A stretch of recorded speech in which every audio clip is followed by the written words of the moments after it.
नानक पाओ सुख घनेरे। गुरुमुख होकर नाम जपे, मन मुक्ता को छोड़े। तो गुरु नानक देव जी कहते हैं कि वो घनेरे सुख पाएगा, बहुत सुख पाएगा। क्यों? कि स्थिर के प्रति उसका प्रेम बढ़ रहा है। ईश्वर स्थिर है, दिखने वाला दृश्य जगत अस्थिर है। तो ज्यों ज्यों नाम जप करते हैं त्यों त्यों अस्थिर की आसक्ति और कामना वो दूर होती जाएगी। अमृतसर में सत्संग था तो एक भाई साहब मुझे मिले। उन्होंने कहा कि मैं 32 साल से शराब पीता था और मांस खाता था, पर एक दिन बापूजी का सत्संग सुना तो बोले अब मुझे लगा कि अरे आज तक मैं अंधेरे में जीवन जी रहा था, प्रकाश का तो अब पता चला। जीवन किस लिए मिला ये बापूजी के सत्संग से पता चला। बोले अब मैं नहीं पीऊंगा। 32 साल से खाता पीता था, एक दिन के सत्संग ने उसका विवेक जगा दिया, उसकी अंतर की आंख खोल दी। पर कई पढ़े लिखे लोग सत्संग के अभाव में ऐसी चीजें खाते हैं। टीवी पर देख लिया, संडे हो या मंडे रोज खाओ अंडे, तो खाते हैं। सोचते ही नहीं संडे हो या मंडे अगर खाएंगे अंडे तो फिर पड़ेंगे यमराज के डंडे। ये सोचते नहीं। मनमानी की तो हानि कोई बाकी नहीं रहेगी। इसलिए गुरुमुखता जरूरी है। मनमुखता की प्रमुखता डुबा देगी, गुरुमुखता की प्रमुखता तार देगी। मध्य प्रदेश में छिंदवाड़ा शहर है। वहां जैसे आप जानते हैं वो गणेश चतुर्थी आती है ना, तो लोग गणेश जी की स्थापना करते हैं। गणपति जी का स्थापन कई लोग अपने घरों में भी करते हैं, कई सामूहिक सोसाइटियों में करते हैं। तो वहां भी एक सोसाइटी के लोगों ने किया था, तो अनंत चतुर्दशी को फिर विसर्जन करने जाते हैं नदी में, तालाब में या नहर में। तो लड़के सब आपस में मिलकर जा रहे थे। गणेश विसर्जन हुआ, फिर लड़के आपस में नहा रहे थे तो एक लड़का डूब गया, गहरे पानी की तरफ चला गया। तो दूसरे उसके साथी डर कर भाग गए कि हमारे ऊपर आएगा, हमारा नाम आएगा, भाग गए। अब वो लड़का बेचारा एक दो बार हाथ पांव हिलाकर ऊपर आया, पर फिर नीचे चला गया। उसने क्या किया, श्वास एक दो बार ऊपर आया न तो गहरा भर लिया और रोक लिया, और मन ही मन भगवान का नाम जपने लगा।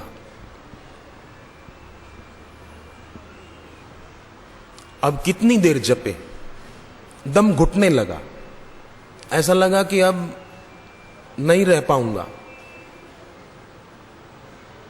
पर बोले फिर भी मैं जप चालू रखूं मन में। भगवान नाम जप के प्रताप से गहरे पानी में अदृश्य शक्ति ने उसको ऐसा धक्का दिया कि वो घुटनों तक के पानी में आ गया, किनारे।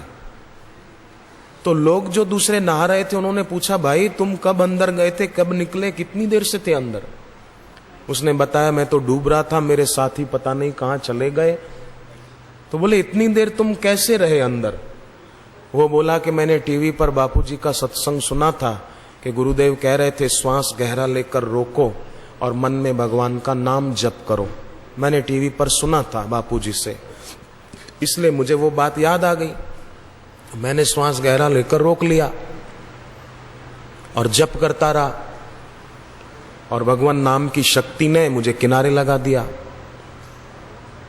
घर आया, मां को सारी बात बताई, तो मां ने कहा, बेटे मुझे भी न जाने क्यों लग रहा था कि मेरा बेटा मुसीबत में है। तो मैं आश्रम में वट वृक्ष की, जहां बापूजी ने शक्तिपात किया है, वहां परिक्रमा कर रही थी और मन में प्रार्थना कर रही थी कि मेरे बेटे की रक्षा करना, प्रभु मेरे बेटे की रक्षा करना। बेटा देख तेरी रक्षा हो गई ना। तो देखो नाम जपने, गुरु की दी हुई सीख कितनी काम आ गई उसको। ऐसे हर व्यक्ति अगर ये ध्यान में रखे तो जरूर वो संसार सागर में डूबने से बच जाएगा। अपने जीवन में सफल हो पाएगा, नहीं तो बेचारा साधारण लोगों की तरह जीवन जीता हुआ मर जाएगा। एक कल ऐसी थी कि हम दुनिया में नहीं थे, और एक कल ऐसी भी होगी कि हम यहां नहीं होंगे। तो क्यों ना कुछ ऐसी कमाई कर ली जाए जो साथ निभाए। तो जो सुज्ञ होते हैं, सुलझे हुए होते हैं, पुण्य आत्मा होते हैं, वो तो सदगुरु की महिमा को पहचान कर उनसे लाभ उठा लेते हैं। ब्यावर में सत्संग था, राजस्थान में है ब्यावर। 2 दिन के लिए बापूजी का सत्संग था, तो वहां पहले दिन जितने पत्रकार आए थे ना लिखने के लिए कि सत्संग में क्या हुआ, क्या कहा बापूजी ने, रिपोर्ट तैयार कर रहे थे। आपको आश्चर्य लगेगा, एक आध भाई को छोड़कर सब पत्रकारों ने दीक्षा ले ली दूसरे दिन आकर। सभी ने, मैंने देखा, सब आकर बैठे थे लाइन से।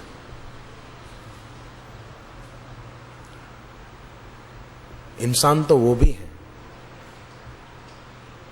समझ शुद्ध है, पवित्र है, तो ईश्वर की ओर चलने की इच्छा होती है। नहीं तो वो जमाना था, लोग सुबह उठकर बोलते थे कराग्रे वसते लक्ष्मी, कर मध्य सरस्वती, कर मूले तू गोविंदम, प्रभाते कर दर्शनम। पर लोग ऐसा न करके सत्संग के अभाव में कराग्रे वसते ब्रेडम, कर मध्य बिस्किटम, कर मूले चाय पात्रम, प्रभाते कप दर्शनम। सुबह सुबह चाय का कप और बिस्किट, सूर्य को जल दिए बिना मुंह जूठा कर लिया, जप किए बिना मुंह जूठा कर लिया। जप किया जाए। दिल्ली में 5 साल का लड़का दीक्षा ली तो उसका चचेरा भाई 3 साल का ऊपर से नीचे गिरा। घर में बड़े थे नहीं, तो उसी ने अपने छोटे भाई को मारुति वैन में लिटाया और 5 साल का बच्चा ड्राइविंग सीट पर बैठा और गाड़ी चलाता हुआ हॉस्पिटल पहुंच गया। अभी वो लड़का 8 साल का है, उसने मेरे को बिठाकर भी गाड़ी चलाई रजोकरी दिल्ली आश्रम में। मैंने कहा देखूं तूने कैसे गाड़ी चलाई, 5 साल का था तब। बोले बैठो। आश्रम में एक चक्कर लगवाया उसने। अभी भी वो इतना छोटा सा ही 8 साल का बच्चा, कितना 5 का था तब उसने एक बच्चे की जान बचाई। तो ये गुरु दीक्षा का प्रताप है, गुरु की शक्ति काम करती है। सुबह आपको वो बात बताई थी भगवान राम और विभीषण जी की। उसमें भगवान राम एक आखिरी बात कहते हैं, सौरज धीरज तेहिरथ चाका, सत्यशील दृढ़ ध्वजा पताका, बल विवेक दम परहित घोड़े, क्षमा कृपा समता रजु जोरे, ईश भजन सारथी सुजाना, बिरति चर्म संतोष कृपाणा,